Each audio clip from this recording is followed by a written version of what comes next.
দোহা আপনার মনের সমস্ত হতাশা, সমস্ত কষ্ট, সমস্ত দুঃখ নিমিষেই দূর করে দিবে। কোন সবাই সুবহানাল্লাহ। আসুন আমরা সূরা সম্পর্কে বেসিক কিছু নলেজ আগে নিয়ে নেই। এই সূরাটা আছে 30 নম্বর পারায়। বলেন সবাই কত নম্বর পারা? এই সূরাটার আয়াত সংখ্যা হচ্ছে 11টা। বলেন সবাই কয়টা? না, এটা সিলেটের সাউন্ড হইল না। বলেন সবাই কয়টা? এই সূরাটা এমন একটি সূরা যে সূরাটা মাদানী চ্যাপ্টারে নাজিল হয় নাই, বরং এই সূরাকে মাক্কি জীবনে নাজিল করেছে একজন। আওয়াজ দিয়ে বলেন সবাই, তিনি কে? আমি আসিফ আজকে লম্বা কোনো সময় নিয়ে তাফসীর করতে পারবো না। In a very shortcut way আমি কিছু কথা বলছি, খুব ভালো করে কোট করে নিবেন, মাথায় বসায় নিবেন, অন্তরে বসায় দিবেন। এই সূরা দোহা প্রত্যেকটা যুবককে আজকে শিখিয়ে দিবে কষ্টের সময় ভেঙে পড়লে চলবে না। কষ্টের সময় মাজার হাড়কে শক্ত করে আর 10 ধাপ সামনে এগিয়ে যাওয়া লাগবে। এই সূরা প্রত্যেকটা যুবককে আজকে শিখিয়ে দিবে একটা মেয়ে ছাড়লে কি হবে। দুনিয়াতে একটাই পুরী নাই, আরো কয়েক লক্ষ সুন্দরী মেয়ে বাংলার মাটিতে আছে। এই সূরা দোহা তোমাকে শিখাই দিবে whatever you have lost in your past, that was nothing.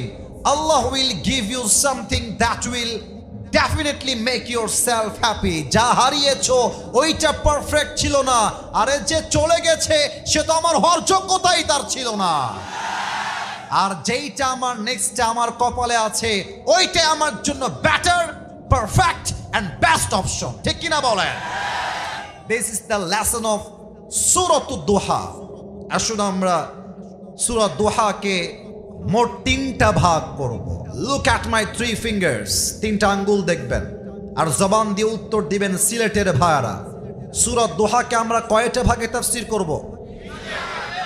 একটু আস্তে হয়ে গেল। বলেন সবাই কয়টা?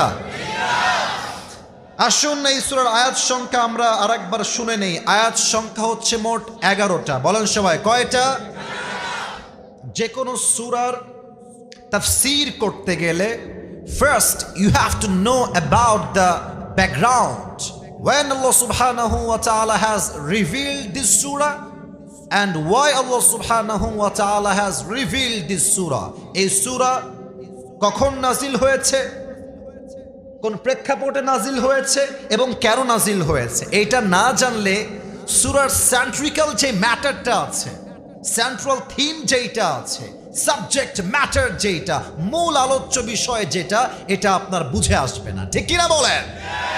আসুন আগে আমরা প্রথম 2টা আয়াতের তেলাওয়াত করি, তারপরে শানে নুজুল বলব।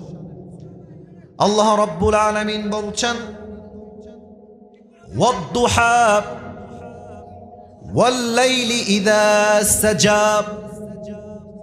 প্রথম 2টা আয়াতে আল্লাহ তাআলা কসম করেছেন। প্রথম কসম আলোর শপথ, দিনের আলোর শপথ, সূর্যের কিরণের শপথ। ওয়াল-লাইলি ইযা সাজা, আর রাতের শপথ when it covers with darkness, যখন এই রাতটা হয়ে যায় নিঝুম আর নিস্তব্ধ। তাহলে প্রথম কসম দিনের আর দ্বিতীয় কসম রাতের। সবার থেকে আমি উত্তর চাই এবার। প্রথম কসম, they are very strong and powerful. আওয়াজ তোমাদের জোরে আছে বামের চাইতে কম্প্যারেটিভলি। সবার আওয়াজটা সেম চাই। This should be equal, everyone একই সাউন্ডে বলবেন। প্রথম কসম, আবার প্রথম কসম, দ্বিতীয় কসম। আল্লাহ রাব্বুল আলামিন নবীকে মূলত প্রথমের দিকে অনেক ওহী নাজিল করেছেন। একদিন পর, 2 দিন পর ওহী কন্টিনিউয়াস প্রসেসে নাজিল হয়েছে। একবার ওহী নাজিল হতে হতে হঠাৎ করে ওহীটা স্টপ হয়ে যায়, নাজিল আর হয় না। আবু লাহাবের স্ত্রী ডাক দিয়ে বলছে, মুহাম্মদ, নাউজুবিল্লাহ, একটু জোরে বলবেন একটু পরে। বলছে মুহাম্মদ তো রব তো তোরে ভুলে গেছে, তাহলে না ভুললে ওহি নাজিল হয় না কেন? নাউজুবিল্লাহ পড়বেন না? আবু লাহাবের স্ত্রী ডাক দিয়ে বলছে, মুহাম্মদ তোমার শয়তানটা কোথায় গেল? ওহি নাজিল করে না কেন? ওহি নিয়ে আসে না কেন? আবু লাহাবের স্ত্রী শয়তান দ্বারা জিবরাইলকে বুঝিয়েছে। নাউজুবিল্লাহ পড়বেন না আপনারা সবাই? এই কথা শুনে নবী করিম সাল্লাল্লাহু আলাইহি ওয়াসাল্লাম খুব হতাশ হলেন, খুব কষ্ট পেলেন যে আল্লাহ কি আমার উপরে নারাজ হয়ে গেল? আল্লাহ কি আমার উপরে অসন্তুষ্ট হয়ে গেল? ওহী নাজিল হয় না কেন? আল্লাহ রাব্বুল আলামিন নবীর সমস্ত কষ্টকে দূর করতে তৎক্ষণাৎ সূরা দোহাটা আরশে আজিম থেকে জিবরাইলের মাধ্যমে নাজিল করে দিলেন। কোন সবাই সুবহানাল্লাহ। তবে ব্যাখ্যাটা এখনো শেষ হয় নাই, মিলাই দিচ্ছি। আচ্ছা বলেন তো, এখন যে আমরা বসে আছি এটা কি দিন না রাত? তাফসীর বুঝতে হলে কথাগুলো বুঝে শুনে উত্তর দেওয়া লাগবে। দিন না রাত? রাত। ওয়াজআলনাল লাইলা লিবাসা ওয়াজআলনান নাহারা মাআশা। আল্লাহ রাব্বুল আলামিন রাতকে বানিয়েছেন শান্তির জন্য, দিনকে বানিয়েছেন কাজের জন্য। সারাদিন কাজ করে আপনি যদি রাতের বেলা ঘুম না দেন, সকালবেলা কাজের গতি হারায় ফেলবেন। কাজও করতে হবে, আরামও করতে হবে, কারণ যখন আপনি একটা ঘুম থেকে ওঠেন আপনার গায়ের এনার্জি আবার কাম ব্যাক করে। যদি আপনি দিনেও কাজ করেন, রাতেও কাজ করেন, হয়তো 2 দিন কাজ করবেন, 3 দিন কাজ করবেন, 3 দিন পরে আপনাকে হারিকেন আর খুঁজে পাওয়া যাবে না। কথা বুঝলে বুঝতে, না বুঝলে বুঝতে হবে। আল্লাহ রাব্বুল আলামিন বলছেন, নবী ওহী যে আপনাকে আমি দিতেই আছি, নাজিল করতেই আছি, this wahi and revelation has impact and power and pressure. নবী হে, এই ওহীর একটা ভর আছে, ওহীর একটা ভারত্ব আছে। ওহী যখন নাজিল হতো, হাদিসে এসেছে ওহীর ভারে নবীর ঘাড়ের এই 2 পাশ থেকে ঘাম ঝরত। রানে যে ভর করে সাহাবা একরাম বলেছেন, নবী করিম সাল্লাল্লাহু আলাইহি ওয়াসাল্লাম যখন ওহী অবস্থায় কারো রানে ভর করে ঘুমাতেন, ওহীর প্রেসারের চাপে মনে হতো সেই রানটা ভেঙ্গে 2 আধখান হয়ে যাবে। আল্লাহু আকবার। ইয়া রাসূলুল্লাহ, ইয়া হাবিবাল্লাহ, ওহী যদি নাজিল হতেই থাকে, এর একটা প্রেসার আছে। আপনি একদিন অসুস্থ হয়ে যাবেন, এর মানে হলো দিন শেষে রাত না আসলে যেমন ভালো লাগে না, আরাম না করলে যেমন ভালো লাগে না, আমি আল্লাহ রাব্বুল আলামিন যদি ওহী নাজিল করতেই থাকি, আপনি একদিন অসুস্থ হয়ে যাবেন, দুর্বল হয়ে যাবেন। এই জন্য আমি আল্লাহ রাব্বুল আলামিন ওহীকে বন্ধ করে দিয়েছি। এর মানে এটা নয় যে আমি আল্লাহ নারাজ হয়েছি, বরং আমি আল্লাহ রাব্বুল আলামিন আপনার শান্তির জন্য সাময়িকভাবে ওহীকে বন্ধ করে দিয়েছি। কোন সবাই সুবহানাল্লাহ। এবার আসুন যুবকদেরকে বুঝিয়ে দেই। ওয়াদুহা, এখানে একটা মারাত্মক মেসেজ আছে যেটা আমি নিজেও আগে জানতাম না। রিসেন্টলি 2024 সালের শেষে এসে আমি যখন সূরা দুহা নিয়ে আবার রিসার্চ শুরু করলাম, then I have got this new message, এবং আমি এই মেসেজটা আমার জীবনে অ্যাপ্লাই করেছি। আমি আপনাদেরকে ওয়াল্লাহি, আল্লাহর কসম করে বলছি, আল্লাহ আমার সাক্ষী, আমার জীবনটা আগে হয়তো বা 70 ভাগ সুন্দর ছিল, এই মেসেজটা অ্যাপ্লাই করার পরে আমার জীবনটা 100তে 100 ভাগই সুন্দর হয়ে গিয়েছে। সুবহানাল্লাহ। তাহলে মেসেজটা কি কম দামি না বেশি দামি? বামে আওয়াজ পেলাম, আপনাদের আওয়াজ পাইনি। কম দামি না বেশি দামি? আল্লাহ বলছে, বান্দা দিন শুরু হয়ে গেল, সূর্য উঠে গেল, তার মানে গতকাল যা হয়েছে মাইনাস, ভুলে যাও। जो हो गया उसके बारे में सोचना नहीं है। নতুন সকাল মানে নিউ অপরচুনিটি, নতুন সকাল মানে হচ্ছে নিউ চান্স, নতুন সকাল মানে হচ্ছে সমস্ত কষ্টকে ভুলে নতুন একটা প্রভাতে নতুন করে জীবনটা আবার শুরু করা। ঠিক কিনা বলে? গতকাল ছিল বৃহস্পতিবার, হয়তোবা তুমি 5টা ঘন্টা সময় নষ্ট করে ফেলেছো বাই মিস্টেক, ভুল করে, হয় ফেসবুকে অথবা টিকটকে অথবা ইউটিউবে। শুক্রবারের সকাল যখন শুরু হয়ে যাবে, তোমার চিন্তা হবে past is past, present is everything. গতকাল যা হয়ে গেছে সব বাদ, আজকের নতুন ফজর শুরু হয়েছে, নতুন প্রভাত শুরু হয়েছে। এটাই আমার জন্য মেসেজ, গতকালকে ভুলে যাও। This day should be the best day in your life, ঠিক কিনা বলে? গতকাল যা হয়েছে মাইনাস, আর একটা মেসেজ দিয়ে দিই। দেখো, তোমাদের বয়স তো খুবই উঠতি, 19, 20, 21, 22, 23, অন অ্যান অ্যাভারেজ তোমাদের বয়স এমনই হবে। আমি কিন্তু বুইড়া না, I am also young person. তোমরা বোঝো আমাকে, আমি বুঝি তোমাদেরকে। তো দেখো, আজকে হয়তো তোমার জীবনে অনেক হতাশা কাজ করছে। তোমরা এটা নাম জিজ্ঞেস করতে কি বলতে পারে কি না সবাই? পারবা? আশা রাখছি পারবা। পাকিস্তানের একজন টপ ফেমাস ক্রিকেট প্লেয়ার, সে আগে ছিল cricketer, then he became the president of Pakistan. এটাই হচ্ছে সিলেটের মানুষ, they are very smart people, ঠিক কিনা বলে? সে একটা কথা সেই দিন তার লেকচারে বলছিলেন, অসাধারণ কথা, অসাধারণ কথা। আমি উর্দুতে কোট করছি, then I will translate in Bangla, বাংলায় তারপরে আমি তর্জমা করে দেব। উনি বলেন, अगर जिंदगी को समझना चाहते हो तो पीछे देखो।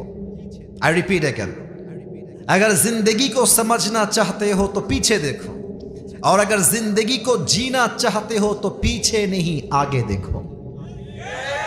যদি জীবনটা বুঝতে চাও যে কি ভুল হয়ে গেছে, পেছনে তাকাও, শিক্ষা নাও, সামনে এগিয়ে যাও।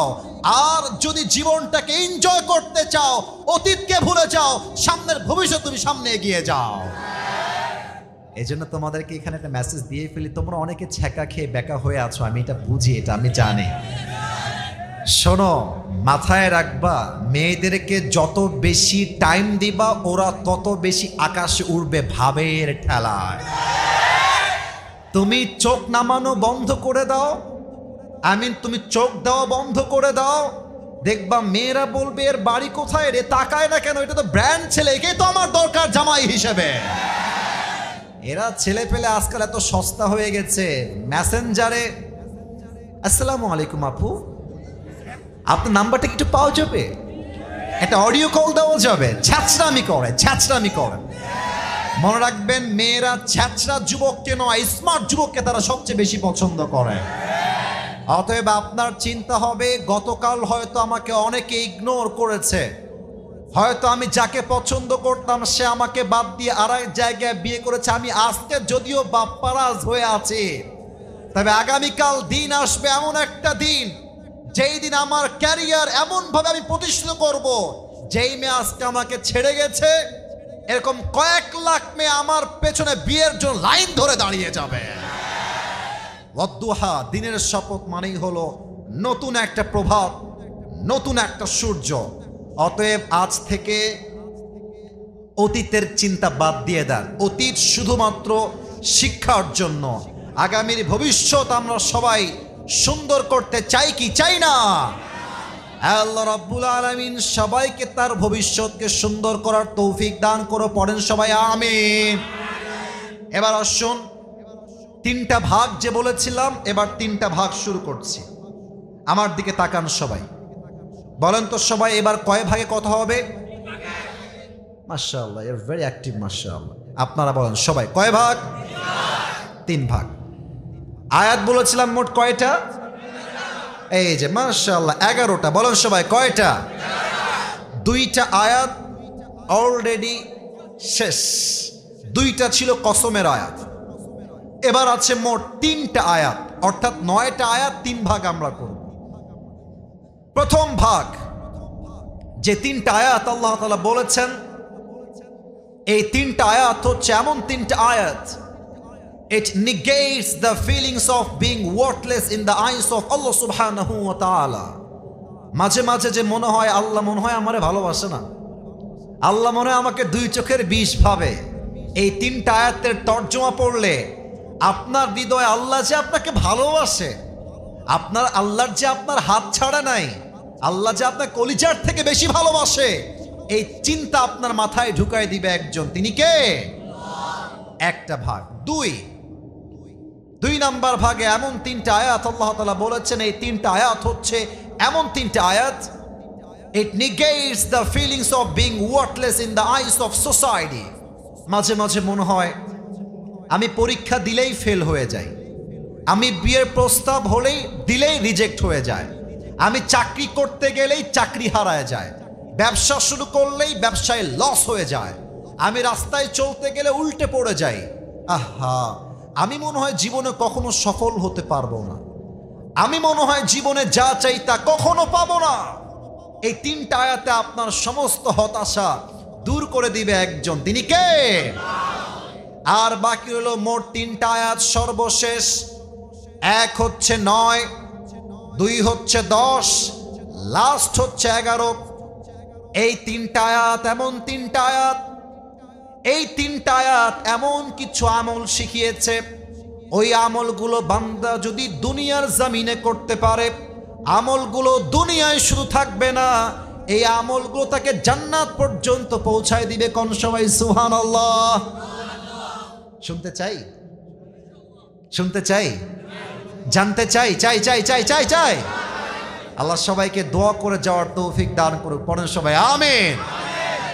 আসুন আমরা 3 ভাগের প্রথম ভাগে ঢুকে যাই। আল্লাহ রাব্বুল আলামিন বলছেন, মা ওয়াদ্দাআকা রাব্বুকা ওয়া মা ক্বালা।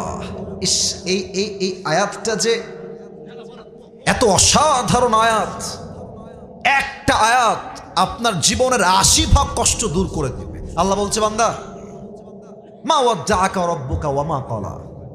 এই বান্দা, তোর মা স্বার্থপর হতে পারে, তোর বাবা একটা সময় গিয়ে স্বার্থপর হতে পারে, তোর সবচাইতে কাছের আপন বন্ধু ধোঁকাবাজ হতে পারে, তোর সবচাইতে কাছের বউ তোকে হাত ছাড়তে পারে, তবে আল্লাহ রাব্বুল আলামিন কখনো স্বার্থপর ছিল না, আজও নেই, আগামীতেও হবে না। পৃথিবীর সবাই তোর হাত ছাড়লেও আল্লাহ তোর হাত কখনো ছাড়বে না। সুবহানাল্লাহ। মা ওয়াদ্দাআকা রাব্বুকা ওয়া মা ক্বালা।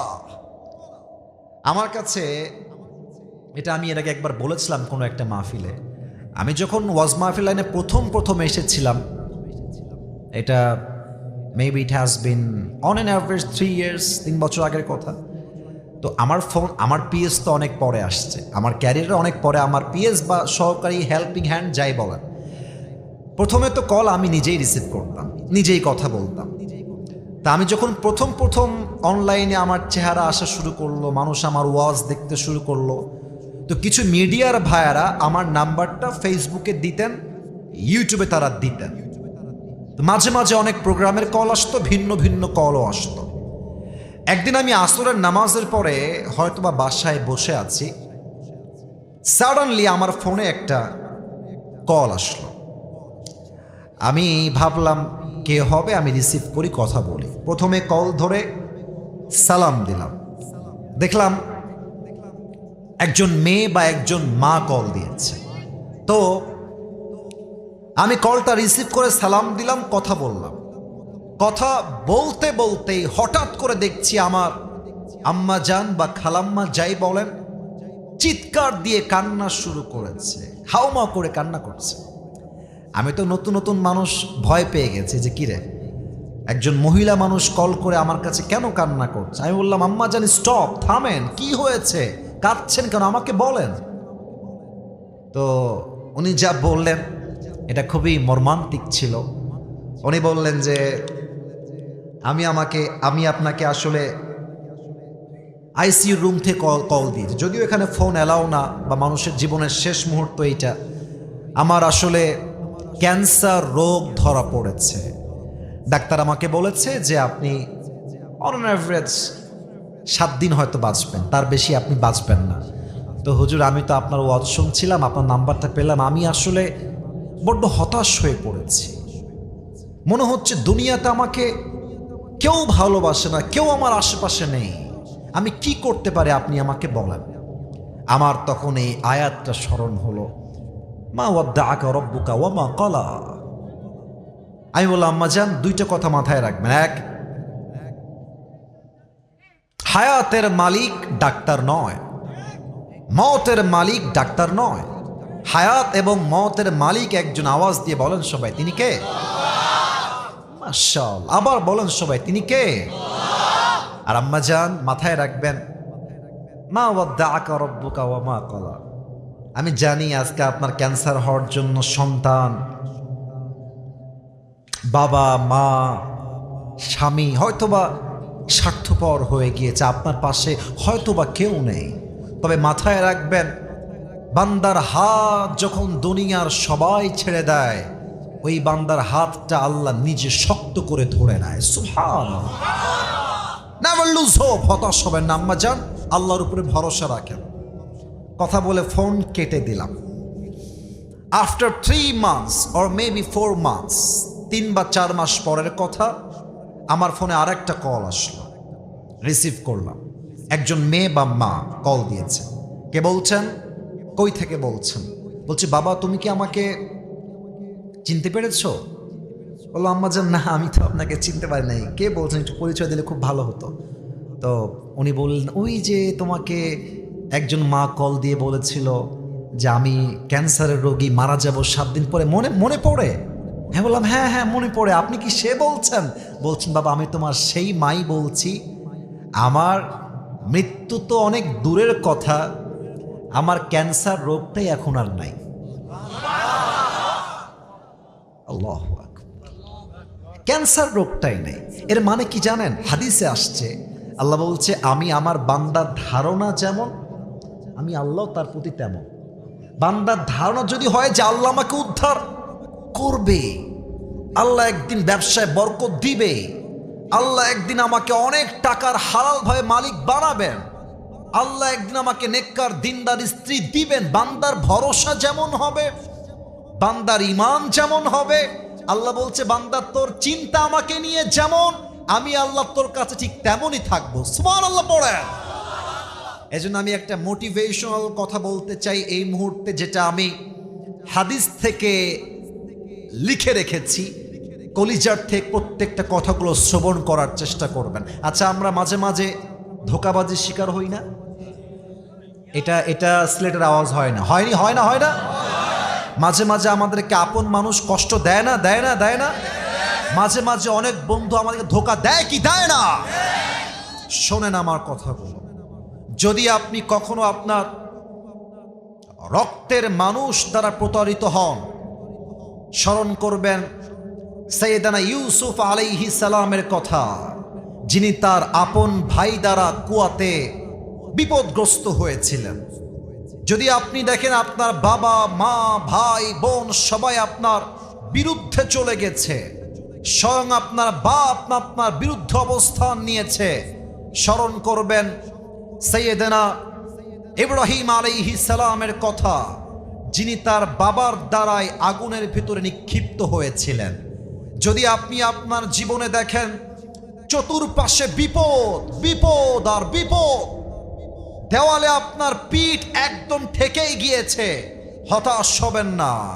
স্মরণ করবেন ইউনুস আলাইহিস সালামের কথা, যিনি মাছের পেটের গভীর প্রকোষ্ঠ থেকেও আল্লাহকে ভোলেন নাই, আল্লাহকে স্মরণ রেখেছেন, আল্লাহ তাকে সেই বিপদ থেকে উদ্ধার করে রেখে দিয়েছে। সুবহানাল্লাহ পড়েন।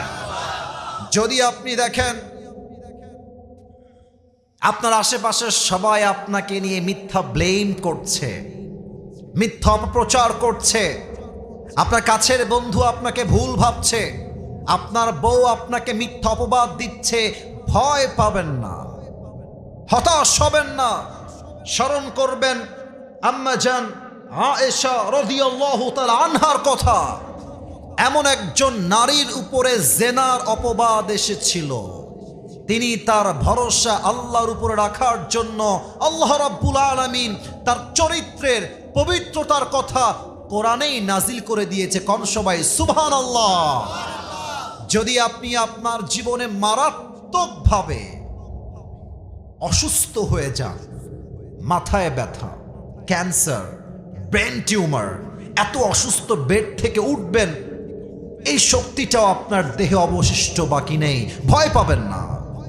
স্মরণ করবেন আইয়ুব আলাইহিস সালামের কথা, যিনি আপনার চাইতে 1000 গুণ বেশি অসুস্থ ছিলেন। কোথাও আসছে 12 বছর, কোথাও আসছে 18 বছর তিনি অসুস্থ ছিলেন। He never complain to his Lord. তিনি একটা মুহূর্তের জন্য ধৈর্য হারান নাই, একটা মুহূর্তের জন্য রবের কাছে কোনো অভিযোগ করেন নাই। তাকে সমস্ত অসুস্থতার থেকে মুক্ত করে দিয়েছে একজন। আওয়াজ দিয়ে বলেন সবাই, তিনি কে? যদি তুমি তোমার জীবনে খুব বেশি একা হয়ে যাও, না আছে বউ, না আছে কোনো বন্ধু, চতুর্পাশে তোমাকে একাকিত্ব গ্রাস করে ফেলেছে, একা থাকতে আর ভালো লাগে না, ভয় পাবা না। স্মরণ করবা আদম আলাইহিস সালামের কথা, যিনি পুরো পৃথিবীতে একা ছিলেন। তার মতো একা পৃথিবীতে কেউ আসে নাই, আগামীতেও আসবে না। তিনি তার একাকিত্বে আল্লাহকে স্মরণ করেছেন। তাকে তার জীবন সঙ্গিনী হিসেবে হাওয়া আলাইহিস সালাম দান করেছে একজন। তিনি কে? যদি তুমি দেখো তোমার আপন ভাই, তোমার বন্ধু তোমাকে নিয়ে ট্রল করছে, মন খারাপ করবা না। মনে রাখবা, পৃথিবীতে সবচেয়ে বেশি ট্রলের শিকার হয়েছেন আমাদের প্রিয় নবী মুহাম্মদুর রাসূলুল্লাহ সাল্লাল্লাহু আলাইহি ওয়াসাল্লাম। কাফেররা যতই তাকে নিয়ে ট্রল করুক, আমার নবী হতাশ হয়ে যান নাই। আমার নবী সেই সমাজের মাঝে থেকেই পুরো ইতিহাসের চিত্রকে পরিবর্তন করে দেখিয়ে দিয়েছেন। অতএব সুখে দুঃখে ভরসা করবেন এক সত্তাকে। আওয়াজ দিয়ে বলেন সবাই, তিনি কে? আল্লাহ রাব্বুল আলামিন বলছেন, মা ওয়াদ্দাকা রাব্বুকা ওয়া মা ক্বালা। ও আমার বান্দা, তোর হাত সবাই ছাড়তে পারে, সবাই তোর সঙ্গে বেঈমানি করতে পারে, স্বার্থপর হতে পারে, বাট তোর হাত আজীবনের জন্য ধরে রাখবে একজন। আওয়াজ দিয়ে বলেন সবাই, তিনি কে? এই হচ্ছে 3টা আয়াতের প্রথম আয়াত। বাকি 2টা আয়াত জাস্ট ট্রান্সলেট করছি। আপনাদের কথা বুঝতে কোনো সমস্যা হচ্ছে না তো? আমার কথা কি বোঝা যায়? যায় যায় যায় যায় ওয়ালাল আখিরাতু খায়রুল লাকা মিনাল উলা। The life of hereafter is much more better than this worldly life. একটা তরজমা। আর একটা তরজমা হচ্ছে your next and future will be better than the past. তরজমা আমি 2টা করেছি। আবারও বলছি, আপনারা সিলেটের মানুষ, তাই এত মজা করে কথা বলছি, কারণ আমি জানি আমার চাইতে বেশি স্মার্ট যুবকরা আমার সামনে বসে আছে, ঠিক কিনা বলেন? আবারও তর্জমা করছি, আগে বুঝো। আল্লাহ says in this ayah, the life of hereafter is much more better than this worldly life. 1 নম্বর তর্জমা। নাম্বার 2 হচ্ছে your future will be better than the past. 1 নম্বর তর্জমা কি হলো তাহলে? আল্লাহ বলছে, বান্দা, দুনিয়ার চাইতে আখিরাত হচ্ছে 1000 গুণ বেশি উত্তম। একটা তর্জমা। আর একটা তর্জমা হলো, আজকের দিনটা খারাপ হতে পারে, গতকালের দিনটা হয়তো বা খারাপ ছিল, বাট আগামীর দিনটা আজকের চাইতে 1000 গুণ বেশি উত্তম আল্লাহ নিজেই বানাই দিবে। সুবহানাল্লাহ পড়েন না? এত আসতে হইলে আমি মন খারাপ করবো। বলেন সবাই সুবহানাল্লাহ। আর একবার কোন সবাই সুবহানাল্লাহ। আসুন আপনাকে বাস্তবিক প্রেক্ষাপটে নিয়ে আসি। আপনারা সবাই ডক্টর মিজানুর রহমান আজহারী হুজুরের নাম তো শুনেছেন। এত আসতে কয় কেন? শুনছেন না আপনারা সবাই? সিলেটে তিনি এসেছিলেন। তবে আমি এই কথা বলতে চাই, একটা মিসআন্ডারস্ট্যান্ডিং হয়ে গেছে। যারা বিশৃঙ্খলা করেছে, এটা আমি মনে প্রাণে বিশ্বাস রেখে বলতে পারবো, এটা সিলেটের মানুষ হতে পারে, তবে এরা স্বৈরাচারের পা চাটা দালাল ছিল। এবং আমি এটা বলতে চাই, 10 জন সরকারের পা চাটা দালালদের জন্য অন্য জেলার মানুষরা সিলেটের বদনাম করবে, এটা চুল পরিমাণ বরদাস্ত করে নেওয়া যাবে না। আমি আমার প্রিয় মিজানুর রহমান আজহারী হুজুরকে বলতে চাই, আপনি সিলেটকে নিয়ে কোনো প্রকার ক্ষোভ আপনার অন্তরে রাখবেন না। সিলেটের মানুষ আপনাকে বড্ড ভালোবাসে, তবে যারা বিশৃঙ্খলা করেছিল তারা আসলে মুসলমান ঘরের সন্তান নয়, তারা সব বেঈমান ঘরের সন্তান। আচ্ছা, এবার আপনারা চিন্তা করেন তো, আজহারী সাহেব যখন, খুব বুঝে শুনবেন আয়াতের ব্যাখ্যা, আমি কিন্তু প্রেক্ষাপট থেকে মিলিয়ে বলছি। 2020 সাল, আস্তে আওয়াজ করো না, বলো সবাই, কয় হাজার সাল? না, আওয়াজটা কম হলো। 2020 সাল আওয়ামী লীগের তৎকালীন ছিলেন ধর্মমন্ত্রী, নামটা বলতে চাই না, উনি চলে গেছেন দুনিয়ার থেকে। উনি মাইক নিয়ে বললেন আজহারী হচ্ছে জামাতের প্রোডাক্ট। মিথ্যা ব্লেম করে বাধ্য করে আজহারীকে দেশ ছাড়তে বাধ্য করা হলো।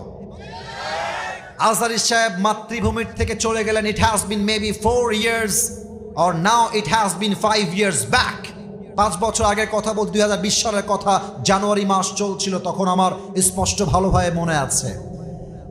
আজহারী সাহেব চলে গেলেন। আল্লাহ বলছে, বান্দা, ওয়ালাল আখিরাতু খায়রুল লাকা মিনাল উলা, ये दिन ही दिन नहीं है, सामने और भी दिन बाकी है।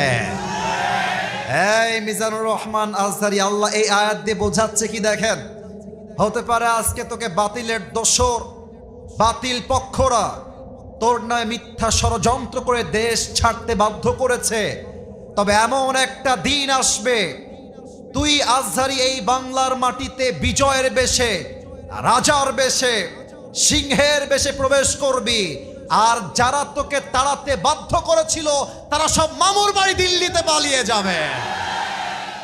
এই দিন দিন নয়, আগামীতে আরো দিন আছে না নাই?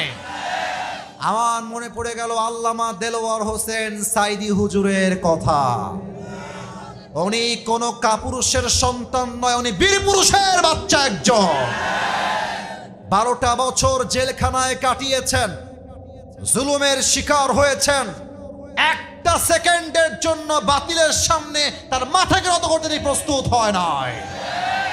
উনি একটা কথা বলতেন, তোমরা যারা আমাদেরকে হক কথা বলার জন্য মৌলবাদী বলে গালি দাও, আমরা একটুও রাগ করি না। কারণ আগে বলতে হবে কারণটা, let me finish, then you have to react after that. আগে আমাকে বলতে দেন। উনি বলতেন মৌল আসছে মূল থেকে, যারা আমাদেরকে মৌলবাদী বলে গালি দাও, আমরা সবাই মূলবাদী, তোমরা সব গাছের আগাবাদী। এবার সিলেটের ভাইরা আমাকে জবান খুলে বলবেন, গাছের আগায় শক্তি বেশি হয় না গোড়ায় শক্তি বেশি হয়? উনি বলতেন তোমরা থাকো গাছের আগায়, আমরা থাকি গাছের গোড়ায়। সোনামণি, বাড়াবাড়ি বেশি কইরো না, আলেমদেরকে ধরে জেলখানায় বন্দী করো না। যদি বেশি বাড়াবাড়ি করো, 16 কোটি মানুষ মিলে গাছের গোড়ায় একটা ঝাঁকুনি মারবে, মামুর বাড়ি দিল্লি গিয়ে পড়বা, দিল্লি গিয়েই তারা পড়েছে, ঠিক কিনা বলেন? এবং উনি আর একটা কথা খুব বাঘের কণ্ঠে বলতেন। উনি বলতেন গাছের কথা নয়, গাড়ির চাকার কথা। গাড়ির চাকা তো অলওয়েজ উপরের দিকে থাকে না, আরে গাড়ির চাকা ঘোরে বলেই তো গাড়ি চলে। উনি বলতেন তোমার ক্ষমতার দলের চাকা আজকে উপরে আছে বলে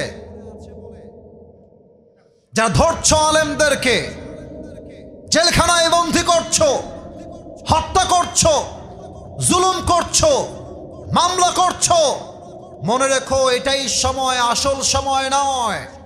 আগামীতে সময় আসবে এমন, ইন্দুরের গর্ত পালাবার জন্য তোমরা কোথাও।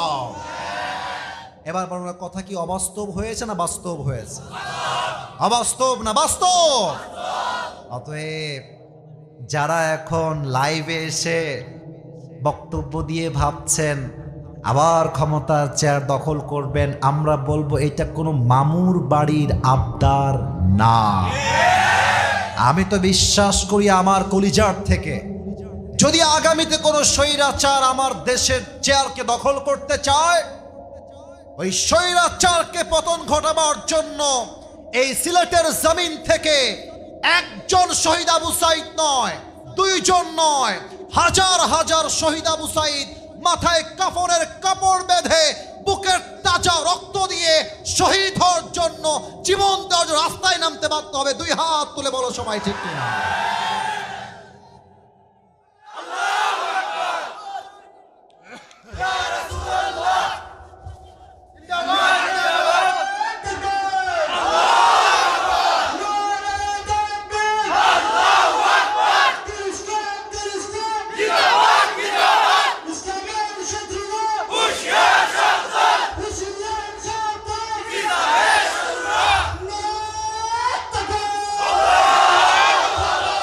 আপনাদের স্লোগান প্রমাণ করলো আমার সামনে কোনো বিড়ালের বাচ্চা নয়, সব সিংহের বাচ্চাগুলো আমার সামনে এরা বসে আছে। আপনারা কি ভয় পান? আপনারা কি ভীতু হয়ে মরতে চান? আপনারা কি বাতিলের পক্ষ নিয়ে মরতে চান? আল্লামা মামুনুল হক সাহেব নাম শুনছেন না? বলেন সবাই, নাম শুনছেন না? উনি একটা কথা বলেন, তুমি যদি বাতিলের পক্ষের দালাল হয়ে তোমার মাথা নিচু না হয়, আমি তো হকের পক্ষের দালাল, আমার মাথা নিচু হবে কেন? মাথা যদি নিচু করতে হয় তোমাকে তোমার মাথা নিচু করতে হবে। আমার মাথা আগে উঁচু ছিল, আগামীটাও উঁচু থাকবে, ঠিক কিনা বলে? আল্লাহ রাব্বুল আলামিন বলছে, বান্দা শোনো শোনো, ওয়ালাল আখিরাতু খায়রুল লাকা মিনাল উলা। যদিও আজকের দিন খারাপ যাচ্ছে, যদিও গতকালটা খারাপ ছিল, বাট আগামীর দিনটাকে উত্তম করবে একজন। আওয়াজ দিয়ে বলেন সবাই, তিনি কে? এক নাম্বার ব্যাখ্যা। দুই নাম্বার ব্যাখ্যা মনে আছে হয়তোবা, একটা হচ্ছে আগামীর দিন আজকের চাইতে উত্তম হবে, আর একটা ছিল পরকালের জীবনটা দুনিয়ার জীবনের চাইতে অনেক বেশি উত্তম করে দিবে একজন, তিনি কে? আচ্ছা, পরকালের জীবনটা উত্তম হবে কেন একটু বোঝায় বলি। একটা ব্যাখ্যা, প্রথম ব্যাখ্যা হলো, আমার দুই হাত দেখেন সবাই, দেখা যায়? আরে কথা কম ভাই, দেখা যায়? এটা আমার ডান হাত, এটা আমার কোন হাত? মাশাআল্লাহ, কি সুন্দর উত্তর দিচ্ছেন। এটা আমার কোন হাত? এটা আমার কোন হাত? দেখা যায়? দেখা যায়? দেখেন, পরকালের জীবনটা উত্তম কেন? এক নাম্বার কারণ, সেখানে কোনো বেইনসাফি হবে না, ইনসাফ ভিত্তিক বিচার হবে। কেমনে হবে? আল্লাহ বলছে, দুইজন বান্দার আমল নামা ওজন দেওয়া হবে। তো আল্লাহ বলছে, বান্দার আমল নামা যখন ওজন দেওয়া হবে, ফাম্মা মান থাকুলাত মাওয়াজিনু ফাহুয়া ফি ঈশাতির রাদিয়া। আল্লাহ বলছে, আমার বান্দার ডান আমল যদি বাম আমলের চাইতে it's a very little bit, একদম 1% বেশি, জাস্ট একটু ভারী হয়ে গেছে, আল্লাহ বলবে আর ওজন দিও না, আমার বান্দার আমলনামা 1% ভারী হয়ে গেছে, ফাহুয়া ফি ঈশাতির রাদিয়া, আমার বান্দাকে জান্নাত দিয়ে দাও। আরেকবার কোন সবাই সুবহানাল্লাহ। একটা বাড়লেই জান্নাতি। আপনি দেখেছেন কি সুন্দর ইনসাফ? এটা তো আমার কথা না, কোরআন বলছে, সূরাতুল কারিয়া, فَأَمَّا مَنْ ثَقُلَتْ مَوَازِينُهُ فَهُوَ فِي عِيشَةٍ رَاضِيَةٍ. If anyone's deeds becomes heavy, he will enter in the paradise. যার আমলনামা জাস্ট 51 হয়ে যাবে, ওই বান্দাকে আল্লাহ রাব্বুল আলামিন তখনই জান্নাত দান করবে। সুবহানাল্লাহ। তাহলে এক নাম্বার, সেখানে কোনো বেইনসাফি নাই, ইনসাফ কায়েম হবে। আচ্ছা, আপনারা কি বাংলাদেশে ইনসাফ কায়েম করতে চান? আগে কথা কম, চাই কি চাই না? চাই। একটা ছোট কথা মনে পড়ে গেল, বলা যাবে না মনে হয়, তাই না? না না, আপনারা রাগ করবেন, থাক থাক থাক, বলা যাবে যাবে যাবে। আচ্ছা আচ্ছা আচ্ছা, এই দাড়িওয়ালা বাবু, তুমি দাঁড়াও তো দেখি একটু। হ্যাঁ, তুমি তো বাবু না, তুমি তো বুড়িরা দেখছি। তোমার নাম কি? কি নাম? সায়েম আহমদ। মাশাআল্লাহ, আল্লাহ কবুল করো, পড়েন সবাই আমিন। ইনসাফ কাকে বলে দেখেন, সায়েমের ডান হাত অথবা ডান পা, আজকে আমি রেগে আগুন হয়ে এক কোপ দিয়ে ওর ডান পা কেটে ফেললাম। কোন পা কাটলাম? আরে ইয়া আল্লাহ, পরে কো আমি কি কাটছি না কি রে বাবা? আচ্ছা দাঁড়ায় থাকো, আমি একটা এক্সাম্পল দিলাম, আমাকে বলবেন সিলেটের ভাইয়ারা কোন পা কেটেছি? এরা খুব স্মার্ট। আবার সবাই কোন পা?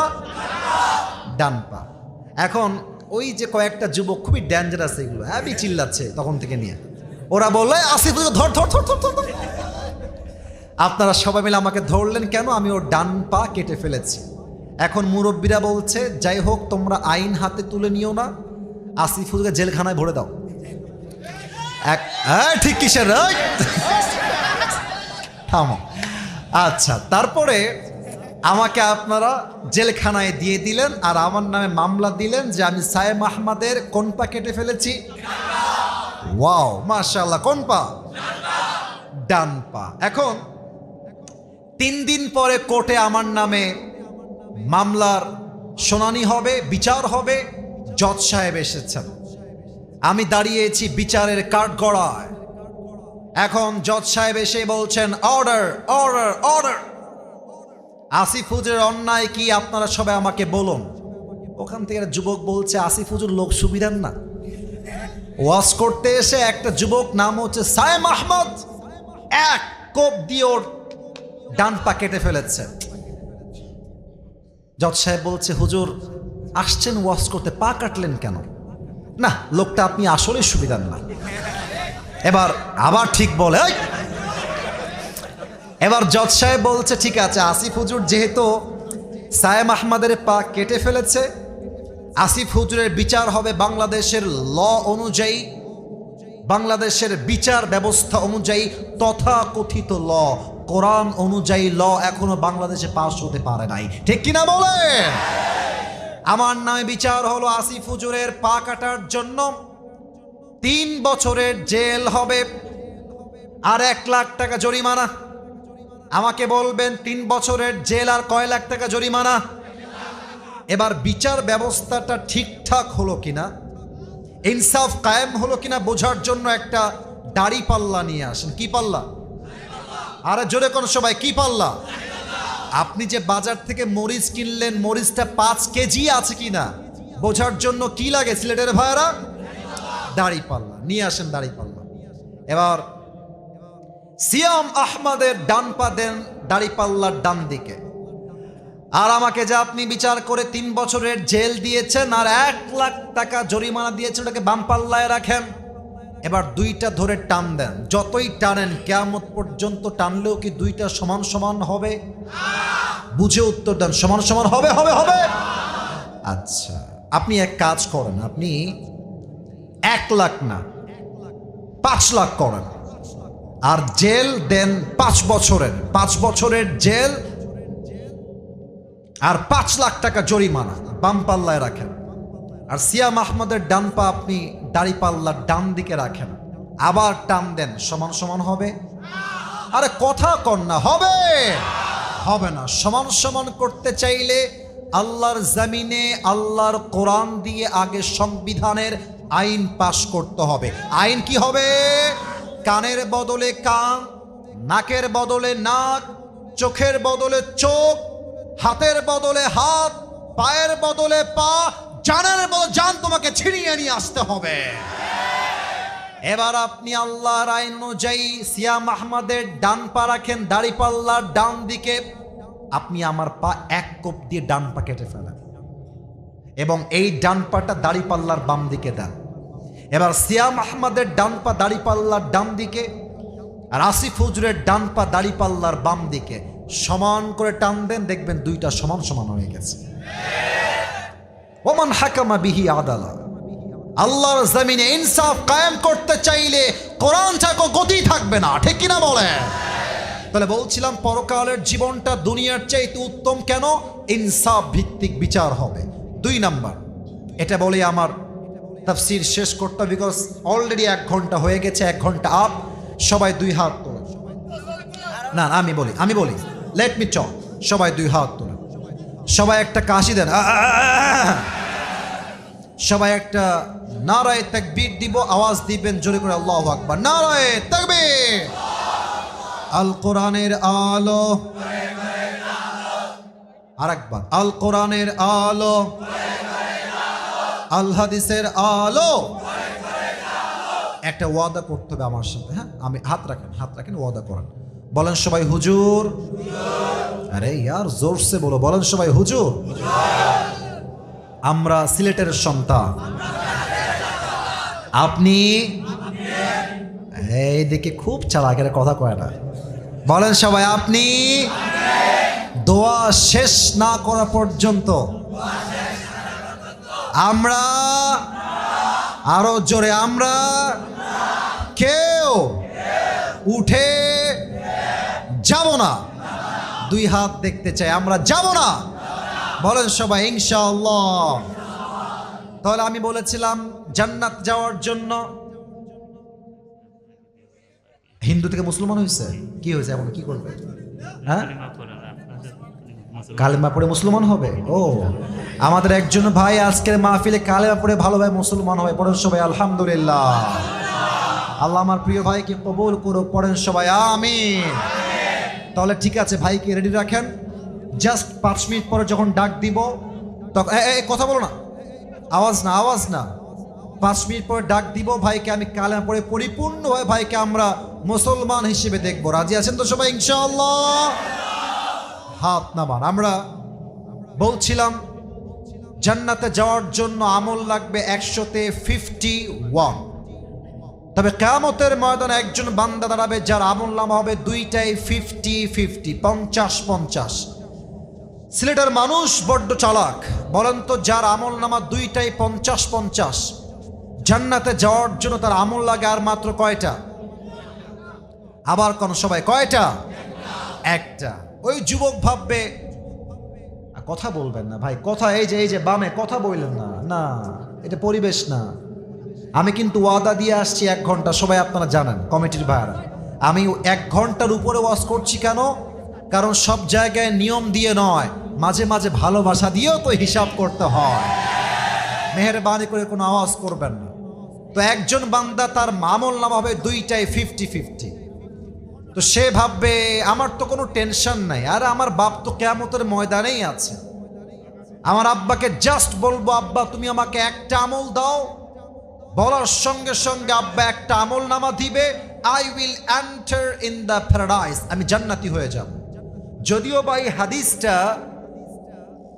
আমি নিজে পড়ি নাই, এই হাদিসটা আমি শুনেছি পাকিস্তানের একজন টপ ফেমাস স্কলার, তার নাম হলো মাওলানা তারিক জামিল। নাম শুনেছেন আপনারা সবাই?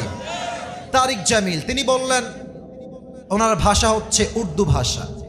উনি বললেন বান্দার আমল নামা যখন 50-50 হবে, আল্লাহ বলে বান্দা যাও একটা আমল নিয়ে আসো।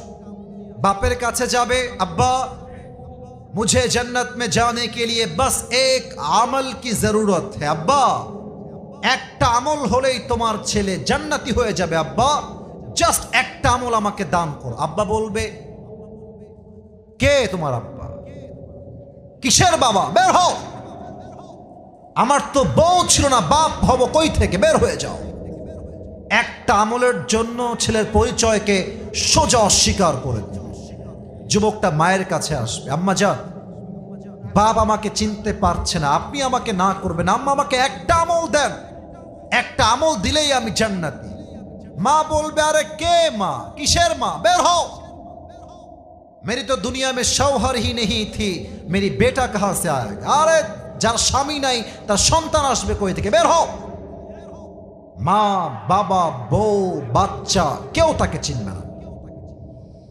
মাওলানা তারিক জামিল বললেন ওই যুবকটা একটু আমাকে দেখবেন সবাই, আমি একটা প্র্যাকটিক্যালি অভিনয় করে একটা জিনিস দেখাতে চাই।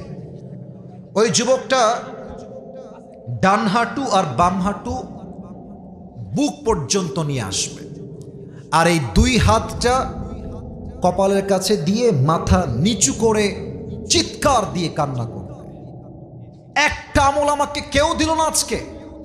একজন যুবক আসবে, এসেই বলবে এই ভাই তুমি ইতনি পেরেশান কিউ হো, চিন্তা কিসের তোমার? কথা বলতে মানা করলাম না পেছনে তোমাদেরকে? What's the hell, what is this? কতবার বলতে হয়? আশ্চর্য কথাবার্তা। মানা করছি, ইচ্ছা মতো কথা বলতেছি, পেছনে তাফসীর করতেছি, মেজাজটা হট করে দাও। তাকবীর দেন সবাই, নারায়ে তাকবীর। মাফ চাচ্ছি ভাই, টু বিং রুড, আমি এরকম ছেলে না, আপনারা আওয়াজ করবেন, আমাকে শেষ করতে দেন। আল্লাহ রাব্বুল আলামিন একজন যুবককে তার কাছে পাঠাবেন। যুবক বলবে ভাই তুমি পেরেশান কিউ হো, তোমার চিন্তা কিসের আমাকে বল। যুবক বলবে, আরে ভাই তুমি কে, তুমি যাও তো এখান থেকে। বাপ চিনছে না, মা চিনছে না, বউ না, বাচ্চা না, সন্তান না, তুম কौन होते हो मेरी मददगार, আরে ভাই আপনি জানতো। যুবক বলবে, ভাই প্লিজ आप मुझे बताइए कि आपको क्या चाहिए, আপনি বলেন না আপনার কি লাগবে। ওই যুবকটা এবার মাথা নিচের থেকে উপরের দিকে তুলবে, ডাক দিয়ে বলবে, ভাইজান मेरी दोनों अमल बराबर हो गया है, जन्नत में जाने के लिए मुझे बस एक अमल की जरूरत है। भाई আমি জান্নাতি হয়েই যাচ্ছিলাম, দুইটা আমল জাস্ট সমান সমান হওয়ার জন্য আমি জান্নাতি হতে পারছি না, আমার একটা আমল হলেই আমি জান্নাতি। আপনি কি পারবেন একটা আমল দিতে আমাকে? যুবক বলবে, আর ইউ শিওর যে আপনার একটা আমল লাগবে?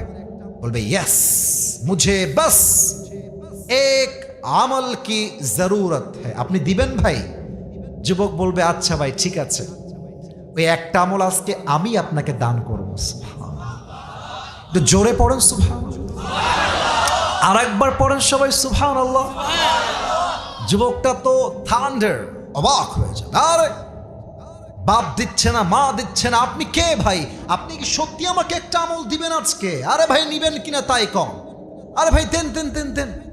একটা আমল নিয়ে সোজা আল্লাহর কাছে দৌড় দিবে, আল্লাহ ये देखो मुझे एक अमल मिल गया है, मुझे अभी के अभी जन्नत में दाखिल करा दो अल्लाह। এই যে একটা আমল পেয়ে গেছি। তো মাওলানা তারিক জামিল বললেন, বান্দা যখন বলবে আল্লাহ একটা আমল পেয়ে গেছি, আল্লাহ কি সব দেখে না? কথা কোন, আল্লাহ সব দেখে না? আল্লাহ সব জানে কি জানে না? আল্লাহ বলবে, এই বান্দা তুঝে এক আমল আজ কিসনে দে দিয়া, আরে তোকে একটা আমল দিল কে? বাপ দেয়নি, মা দেয়নি, বউ দেয়নি, দিল কে? যুবক বলবে, अल्लाह हादा अखी, ये जो मेरी भाई है इसने मुझे एक আমল दिया है, अल्लाह আমার ভাই আজকে আমাকে একটা আমল দিয়েছে। আল্লাহ বলবে, এই বান্দা doesn't make any sense, তোর মাথা ঠিক আছে? বাপ দেয়নি, মা দেয়নি, বউ দেয়নি, বাচ্চা দেয়নি, সন্তান দেয়নি, तू कौन होता है एक আমল देने वाला, তুই একটা আমল কেন দিলি রে বান্দা, কি কারণ? ওই যুবক ডাক দিয়ে বলবে, अल्लाह मेरे पास सिर्फ एक ही अमल है, अगर ये है तो भी मैं जहन्नमी हूं और अगर नहीं है तो भी मैं जहन्नमी हूं। আল্লাহ আমার কাছে আমল আছেই মাত্র একটা, ও থাকলেও আমি জাহান্নামী, ও না থাকলেও আমি জাহান্নামী। তা আমি ভাবলাম আমি যদি একটা আমল আমার ভাইকে দান করে দেই, আমার ভাই আজকে জান্নাতি হয়ে যাবে। তা আমি ভাবলাম এটা আমার কাছে দেখে কোনো লাভ নাই, দয়া করে মায়া করে আমি আল্লাহর দিকে তাকিয়ে একটা আমল তাকে দান করে দিয়েছি। সুবহানাল্লাহ। আল্লাহ বলবে, ও আচ্ছা আচ্ছা, তার মানে তুমি তোমার রবের চাইতে খুব দয়াময় হতে চাও? তুমি কি তোমার রবের চাইতে বেশি মেহেরবান হতে চাও? নো, আনার রহমান, আনার রহিম, I am the most merciful, I am the most gracious, I am the most kindful Lord, मुझसे बड़ा मेहरबान और कोई भी नहीं हो सकता है। बंदे तुझे एक अमल मिल गया है, 51 हो गया है, जा तू जन्नत में चले जा, लेकिन तू अकेले जन्नत में मत जाना, जिसने तुझे एक अमल दिया है तू भी जन्नत में जा, तेरे भाई को साथ लेकर दोनों जन्नत में चले जा।